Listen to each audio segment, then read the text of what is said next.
नमस्कार, मैं दया शंकर मिश्र। हमारी इस संविधान श्रृंखला के आज के एपिसोड में एक बार फिर हम बात करेंगे अपने एक ऐसे मेहमान से जिनकी पहचान एक ऐसे व्यक्ति के रूप में है जो संविधान, लोकतंत्र और नागरिक चेतना को लेकर लगातार मुखर हैं। हम इस वक्त मध्य प्रदेश में हैं, मध्य प्रदेश की राजधानी भोपाल में हैं। हमारी बातचीत आज होने जा रही है मध्य प्रदेश में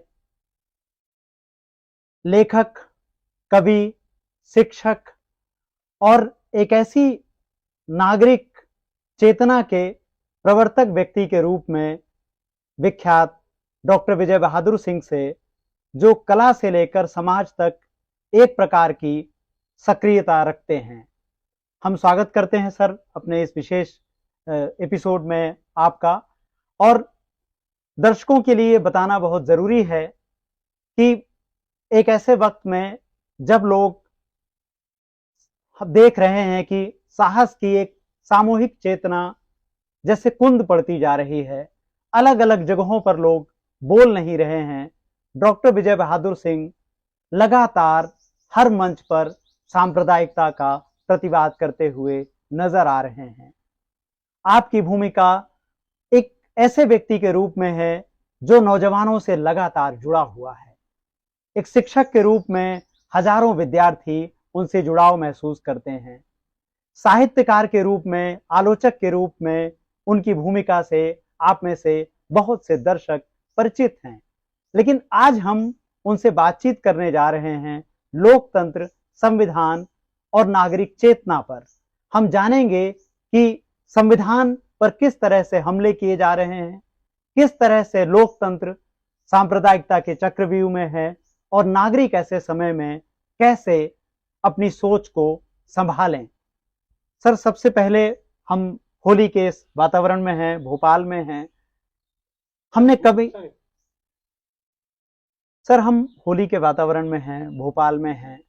हमने इसके पहले कभी नहीं देखा कि सरकार में चुने हुए मंत्री इस तरह पागलपन की बातें करें। हम देख रहे हैं कि उत्तर प्रदेश में संभल में मस्जिदों को ढका जा रहा है। हम देख रहे हैं कि छत्तीसगढ़ में नमाज का वक्त बदला जा रहा है। अलग अलग जगहों पर कहा जा रहा है कि मस्जिदों पर तिरपाल डाल दें।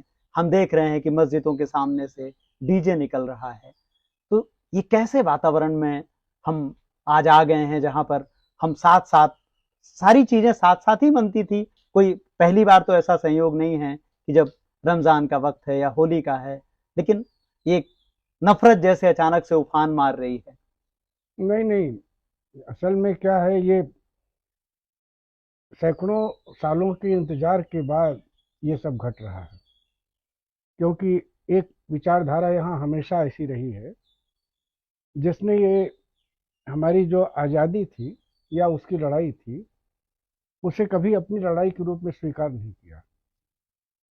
और वो ऐसा सोचते रहे कि ये जो लड़ाई हो रही है ये तो एक ऐसे देश और समाज की लड़ाई है जहाँ सारे लोग बराबर हो जाएंगे, सारे लोग धर्म से आगे जाकर के मनुष्यता की ओर चले जाएंगे, इंसान की पहचान इंसान के रूप में होगी। ये उनको ये लड़ाई बुरी लग रही थी और उनको लग रहा था कि उनके सपनों का भारत नहीं हुआ। ये गांधी के सपनों का भारत हो सकता है, दयानंद के सपनों का भारत हो सकता है, नेताजी और विवेकानंद के सपनों का भारत हो सकता है, लेकिन ये हमारे अर्थात उनके सपनों का भारत नहीं है। ये मनुस्मृति का भारत हाँ नहीं है। हाँ, ये मनुस्मृति का भारत नहीं है। ये एक प्रकार से वो शिक्षा जो किसी पार्क में कहीं एकांत में केवल डंडे के माध्यम से होती है, तो वो शिक्षा जो सेवाग्राम में या वर्धा में या पवनार में अहिंसा के माध्यम से होती थी, जिसकी शिक्षा महावीर ने दी, बुद्ध ने दी, वो शिक्षा ये नहीं है। तो एक लड़ाई निरंतर विचारधारा की ऐसी चलती रही है। वो अब उनको अवसर मिला है, तो अवसर मिला है तो वो एक प्रकार से मैं समझता हूँ खुल करके आ गए हैं।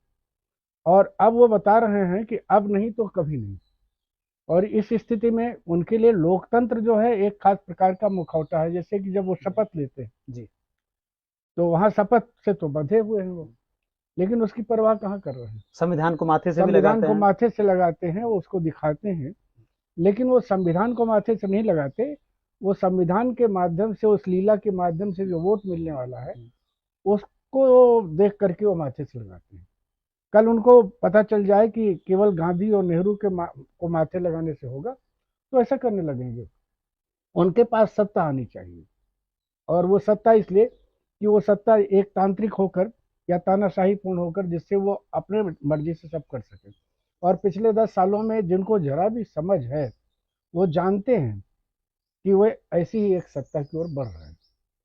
सर एक चीज हम लगातार देख रहे हैं कि थोड़ा अगर पीछे जाके देखें कि आज हम देखते हैं कि हिंदुओं में खास तौर पर एक जो मिडिल क्लास खड़ा हुआ, या मिडिल क्लास में भी अगर हम देखें कि पुरुष और महिलाओं में, तो ऐसा दावा किया जाता है कि महिलाओं में मोदी सरकार का या व्यक्तिगत रूप से नरेंद्र मोदी का की लोकप्रियता काफ़ी ज़्यादा है।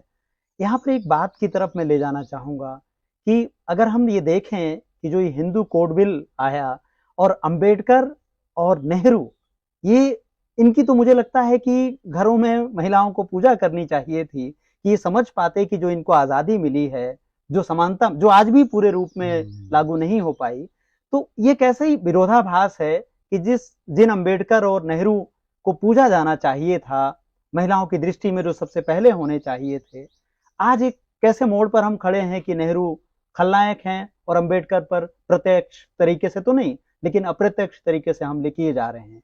उसका कारण ये है कि आप ये देखिए कि जो शिक्षा होती है, आजकल लोग कहते हैं ना प्रायोगिक शिक्षा, व्यवहारिक शिक्षा, ये सब शिक्षाएं का मतलब ये है कि कुल मिला के हम जब स्कूल जाते हैं, हमारे माता पिता भेजते हैं, तो केवल नौकरी के लिए भेजते हैं, पेट के लिए। लेकिन हमारा कल्चरल मानस जो है वो दुरुस्त नहीं होता, क्योंकि जिसका कल्चरल मानस या सांस्कृतिक मानस जिसका बहुत ज़्यादा ठीक ठाक नहीं होगा, तो उसमें वो सारी विकृतियां हजारों साल की आती और वो आ रही हैं। जैसे बीच में अभी आपने मनुस्मृति का जिक्र किया, तो हर तीसरे आदमी को कुरेदें तो आप उसमें मनुस्मृति पाएंगे जी। क्योंकि अभी कुछ दिनों पहले मुझसे एक महिला ये कह रही थी कि मनुस्मृति में बहुत सारी बातें अच्छी भी हैं। तो मैंने कहा वो तो बहुत सारी बातें बहुत जगह अच्छी हैं, लेकिन संविधान में सारी बातें अच्छी हैं। सवाल यह है कि हम संविधान को माने कि मनुस्मृति को माने। तो वो अंबेडकर ने जो लड़ाई लड़ी, जो नेहरू जी ने लड़ाई लड़ी, वो एक ऐसी लड़ाई थी जिसको और आगे तक ले जाना था। लेकिन बाद में चल करके क्या हुआ कि सत्तावाद बहुत प्रमुख हुआ, वह भी एक कारण हुआ। तीसरे, अभी जैसे कि सुना होगा कि आजकल सरकार चाह रही है कि भारतीय ज्ञान परंपरा की शिक्षा दी जाए, लेकिन भारतीय ज्ञान परंपरा एक प्रकार से मूल्य परंपरा है। तो मूल्य परंपरा जो है, उस मूल्य बोध जिस समाज का नहीं होगा, उसमें अंबेडकर और नेहरू क्या कर लेंगे। और महिलाएं तो मानसिक तौर पर वैसे ही चूंकि बहुत दिनों तक दबाई गई, उनको हमेशा आज भी करवा चौथ वगैरह चलता है, देख रहे हैं आप। उसका मतलब है कभी उनका जो मानस है वो उस तरह से चीज़ों को समझने में असमर्थ रहा है। तो इसलिए मुझे लगता है कि चाहे वो मध्य वर्ग का आम आदमी हो, जिसको अपने इतिहास का, संस्कृति का कोई पता नहीं, और एक ऐसा वर्ग है जिसने इसी प्रयोजन से कि इतिहास हमारा ये है, उसको जानने के लिए वो निरंतर सजग रहा है, तो वो अपने तर्क देता रहता है। अभी मैं कल सुन रहा था एक चैनल पर, तो उसमें एक व्यक्ति तो ये कह रहा था कि ऐसे विचारधारा के लोग जिनको अपन प्रतिक्रियावादी कहते हैं या क्या कहेंगे उसको, अतिवादी कहते हैं, वो हमेशा रहे, उनका प्रतिशत बहुत कम था। लेकिन अभी पूरी की पूरी एक सत्ता जो है उस विचारधारा का समर्थन कर रही है। ठीक है ना। जी जी।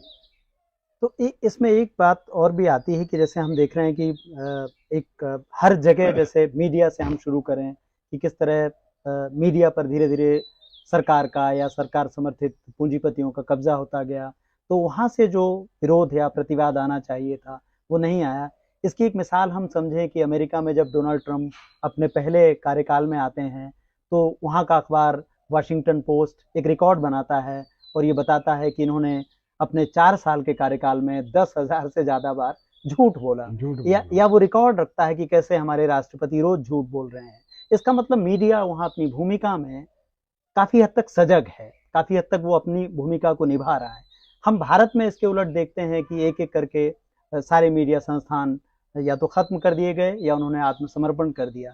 तो एक तरफ मीडिया है जो सरकार को काउंटर करता या प्रतिवाद करता, वो खत्म हो गया। दूसरी तरफ हमारे सिलेबस हैं जिनसे सारी चीजें हटा दी गई। हम देख रहे हैं कि कैसे गांधी की हत्या हटा दी गई ताकि पता चले कि गांधी पैदा हुए थे और वो मर गए। हम देख रहे हैं कि सिलेबस में सावरकर, गोलवरकर और नाथूराम गोडसे की भूमिकाओं को किस तरह से लाया जा रहा है। अभी औरंगजेब पर पूरी बहस चल रही है। हम सामान्य लड़ाइयों को, जो कि उस समय के हिसाब से ताकत से ही लड़ी जाती थी, उनको हम धर्म युद्धों में बदल रहे हैं। तो सर सवाल ये है कि ये कैसे ये सब टूटेगा, क्योंकि मीडिया से भी कोई प्रतिवाद नहीं है। शिक्षा प्रणाली पर भी हम शिक्षकों की कमी भी देखते हैं। ऐसे शिक्षकों की नियुक्ति हो रही है जो सीधे खास विचारधारा से तमाम जगहों पर नियुक्त हो गए हैं।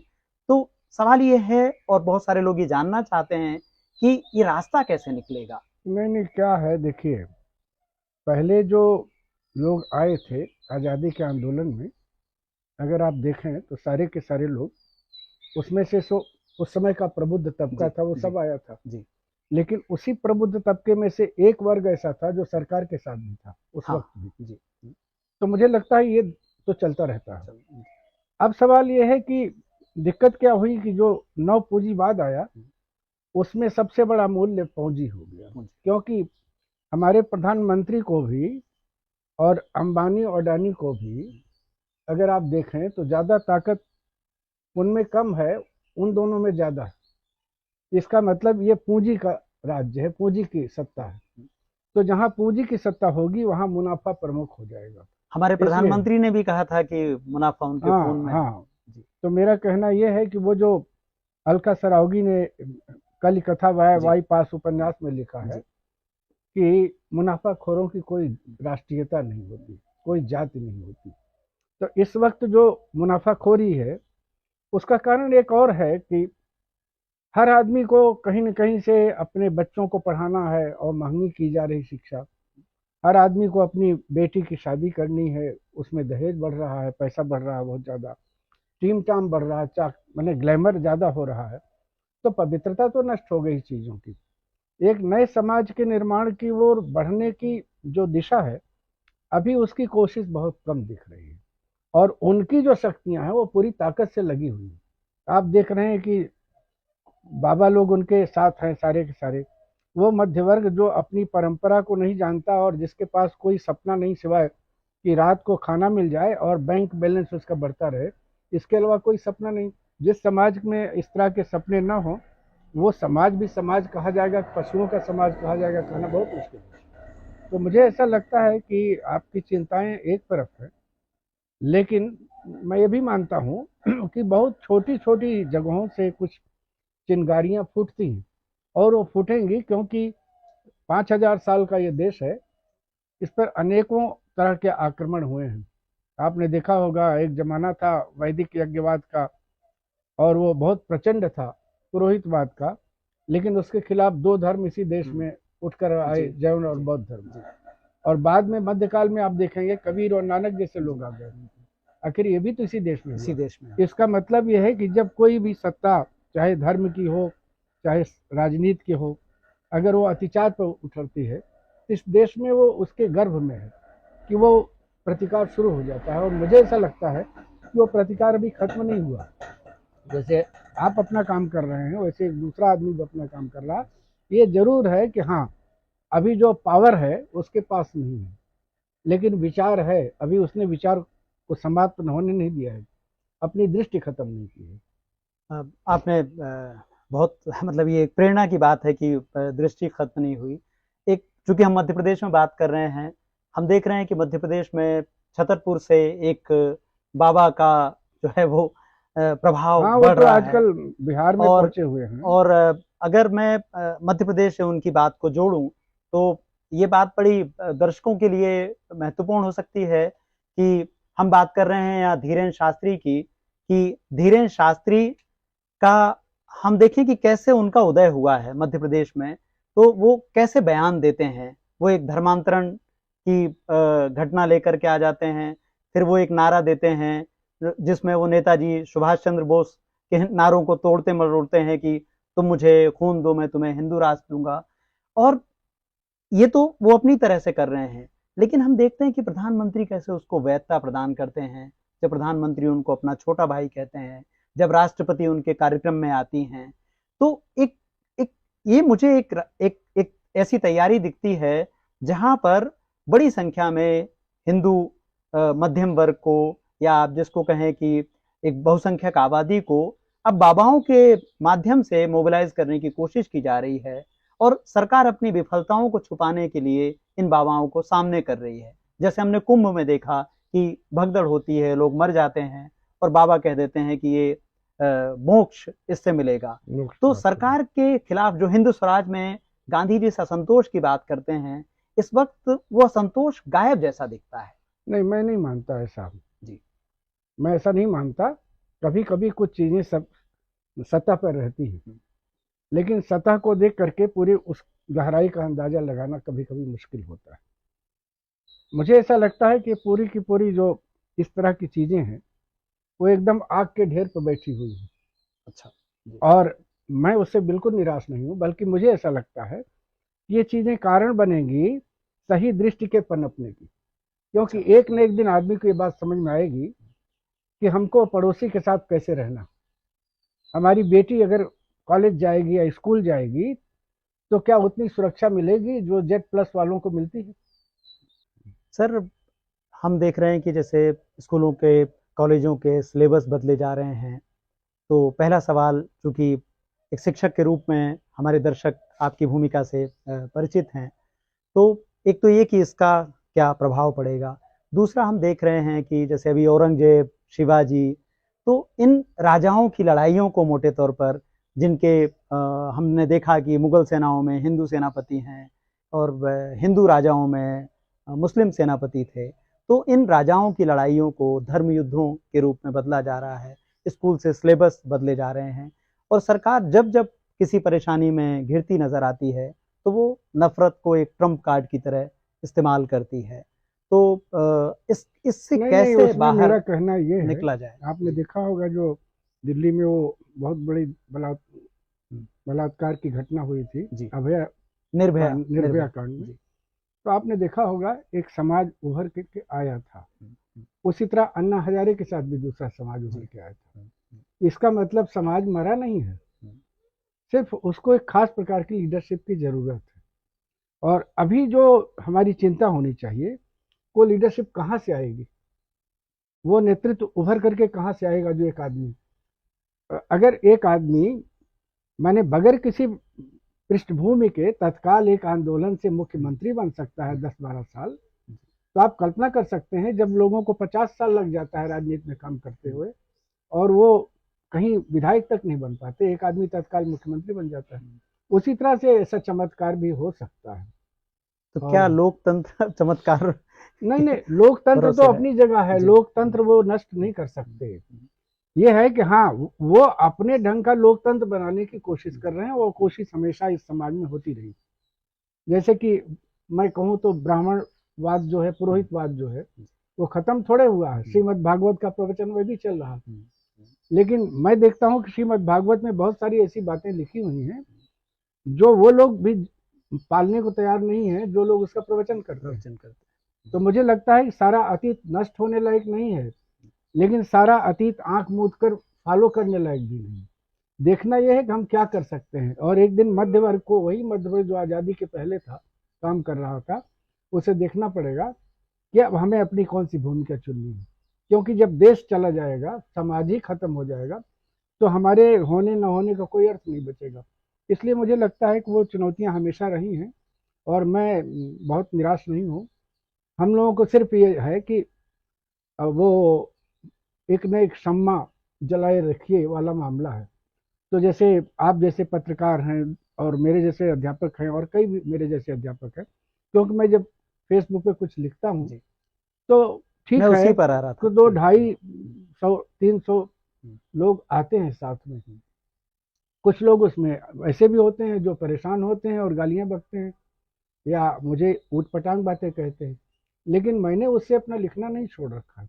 मेरी तरह बहुत सारे लोग हैं जो ये काम कर रहे हैं, इसलिए मुझे लगता है कि हमें बहुत निराश होने की ज़रूरत नहीं है, बल्कि क्या वो एक गीत था फिल्मों में कि रात जितनी ही संगीन होगी, सुबह उतनी ही रंगीन होगी। मैं इसमें विश्वास करता हूँ। बस इसी से जो कुछ और बातों के साथ फिर हम अपना आज का एपिसोड ख़त्म करेंगे। जैसे हम हिंदी की बात आजकल देख रहे हैं, तमिलनाडु के साथ एक पूरी बात चल रही है, तमिल भाषा की वहाँ बात है, हिंदी को वहाँ ले जाने की बात है। लेकिन इन सब के बीच में एक बात, मतलब एक आलोचक से ये सवाल है और हमारे दर्शकों की तरफ से सवाल है कि हमने आज़ादी के आंदोलन से लेकर के और जब-जब सरकारों ने अत्याचारी रवैया अपनाया है, तो हमने देखा है कि हिंदी कविता सामने आई है। हमारे पास अलग-अलग कवि एक समय पर आते रहे हैं। हम भोपाल में हैं और यहाँ के शायर दुष्यंत को याद किया जाता है और इमरजेंसी के प्रतिवाद के रूप में याद किया जाता है। लेकिन बीते अगर 10-12 वर्षों, 15 वर्षों को अगर हम देखें, तो हिंदी में कोई कविता इस तरह से क्यों लोकप्रिय नहीं होती कि अभी भी हम अगर फेसबुक को या सोशल मीडिया को एक पैमाना मांगें, तो दुष्यंत के शेर ही अभी चले आ रहे हैं। और इस बीच में क्या कोई ऐसी नहीं, कविता नहीं दुष्यंत निकल के के बाद आती? देखिए, दुष्यंत के बाद अदम गोडवी आए जी, या बीच में शलभ श्री राम सिंह आए। तो मेरा ये कहना रहता है कि ये कोई चमत्कार नहीं होता और इन चीज़ों के होने में एक वक्त लगता है, समय का भी एक सांस्कृतिक दायरा होता है, पक्ष होता है। उसी में से सब पैदा होते रहते हैं, बहुत सारे लोग पैदा हो रहे हैं। जैसे स्त्रियों को आपने कहा कि स्त्रियों का मानस जो है चला गया है फिर उसी तरफ, लेकिन उन्हीं स्त्रियों में से अभी स्त्री विमर्श शुरू हुआ है, दलित विमर्श शुरू हुआ है। इसको कैसे शुरू किया? और दलित विमर्श यहाँ नहीं शुरू हुआ, सबसे पहले महाराष्ट्र में शुरू हुआ। तो मेरा ये कहना है कि ये चीज़ें ऑटोमेटिक चलती रहती हैं, लेकिन मैं ये कहता हूँ कि वो लोग 90-100 साल से ये कोशिशें कर रहे थे, अब जाके 10 साल के लिए वहाँ हैं। लेकिन उसके बाद भी उनका वोट प्रतिशत कितना है? मैं समझता हूँ 65 से ऊपर, या मान लीजिए 62 से ऊपर नहीं है। 62 तो इधर है जो उनके समर्थन में नहीं है, विरोध में। तो विरोध में है। तो मेरा ये कहना है उसी तरह से आपको देखना पड़ेगा कि उस जो 62% जो है, 60% जो लोग हैं, उनको एक नए सिरे से इकट्ठा करना पड़ेगा और उनको समझाना पड़ेगा। लेकिन उसमें सामाजिक जो आंदोलन है, राजनीति है, इन सब को मिल के करना पड़ेगा। जैसे गांधी जी एक पूरा चलाते थे चीज़ों को, एक साथ वो केवल राजनेता नहीं थे, केवल राजनीति से परिवर्तन नहीं वो होगा। हाँ, उसमें समाज के लोग भी आएंगे, आंदोलनों के लोग भी आएंगे। और 90 साल के उस 1857 से 1947 में आप देखेंगे कि कितने छोटे छोटे आंदोलन हुए और अभी बीच बीच में आंदोलन चल रहे हैं। तो मेरा ये कहना है कि वो परंपरा तो बनी हुई है और लोकतंत्र को वो लोग जरूर अपने ढंग से रचना चाहते हैं, लेकिन मुझे लगता है कि यहाँ जो दलित है और यहाँ का जो, अगर जिसको कहेंगे बुद्धिजीवी समाज है, जागृत बुद्धिजीवी समाज, अगर ये दोनों मिल जाएंगे तो मुझे लगता है कि वो चीज़ें फिर से शुरू हो जाएंगी और आएंगी और सक्रिय होगी, जिनकी हम आप उम्मीद कर रहे हैं। और मैं सोचता हूँ कि हमें उम्मीद करनी चाहिए, क्योंकि हमारे नाटकों में हमेशा कहा गया है कि हम अपराजेयता की विश्वास करते हैं, इसलिए मैं कभी परेशान और पराजित महसूस नहीं करता। ठीक है, कुर्बानियाँ पहले भी लोगों ने दी हैं, अब भी देंगे। इतना ही मुझे कहना था। अभी हमने आपका एक इंटरव्यू देखा, दर्शकों ने भी देखा, जिसमें आप, बस आखिरी सवाल आपसे ये कि आप उसमें मैंने देखा ही कई लोग उस पर बात कर रहे थे कि आपने कहा कि जब आपसे ये सवाल पूछा गया कि आप मार्क्स के सर्वहारा की बात करते हैं या आप गांधी के नज़दीक हैं, बुद्ध के नज़दीक हैं, तो आपने उसमें बड़ी खूबसूरत बात कही। हाँ, आपने मुझे कहा याद है, कि मैं एक बीमार सर्वहारा आदमी की सत्ता भी की बात नहीं करूँगा, मैं गांधी और बुद्ध के ज़्यादा नज़दीक हूँ और मैं एक तरीके से समावेशी समाज की आप बात करते हैं और किसी एक की नहीं नहीं, मेरा जी, मतलब है कि मार्क्स ने भी कुछ बातें ऐसी कही हैं। अब मुझे तो कभी कभी हंसी आती है जी, कि जो उधर खड़े हैं, जिनको आप देख रहे हैं, वह जी तो मार्क्स को ही रहे हैं, जी, सारी सुविधाएं बढ़ाते जा रहे हैं, सारे जो जीवन की सुविधाएं हैं उसको लेते जा रहे हैं। मार्क्स ने और क्या कहा कि हमें को एक आर्थिक मनुष्य को भी देखना चाहिए, सबको रोटी कपड़ा मकान चाहिए। जी। तो इसमें कौन सी बड़ी बात है? मार्क्स ने कौन सी बात कही? मार्क्स ने 2-4 बातें गलत कही है, अगर उसको अस्वीकार कर दीजिए, लेकिन जो बातें अच्छी कही हैं मनुष्य सभ्यता के लिए, उसमें तो गांधी का कोई झगड़ा नहीं था। बस झगड़ा ये है कि वो हिंसा के माध्यम से आएगी, अहिंसा के माध्यम से। गांधी कह रहे हैं कि आप पूर्ण मनुष्य को देखिए, मार्क्स कह रहे हैं आर्थिक मनुष्य को देखिए। मेरा कहना, आर्थिक मनुष्य भी एक हिस्से में सत्य है, लेकिन गांधी का मनुष्य कहीं ज्यादा परिपूर्ण है, बुद्ध का मनुष्य ज्यादा परिपूर्ण है। हमको मार्क्स को अस्वीकार न करते हुए गांधी और बुद्ध की तरफ बढ़ना चाहिए, यही मेरा कहना है। बहुत बहुत शुक्रिया सर इस बातचीत के लिए और हमें समय देने के लिए। हम अपने इस एपिसोड को यहीं ख़त्म करते हैं और आपसे एक बार फिर आग्रह करते हैं कि आप लोकतंत्र, संविधान और नागरिक चेतना के हमारे इस विमर्श को अपना सहयोग दें, चैनल को सब्सक्राइब करें और आर्थिक रूप से हमारा सहयोग करें। नमस्कार, बहुत बहुत धन्यवाद।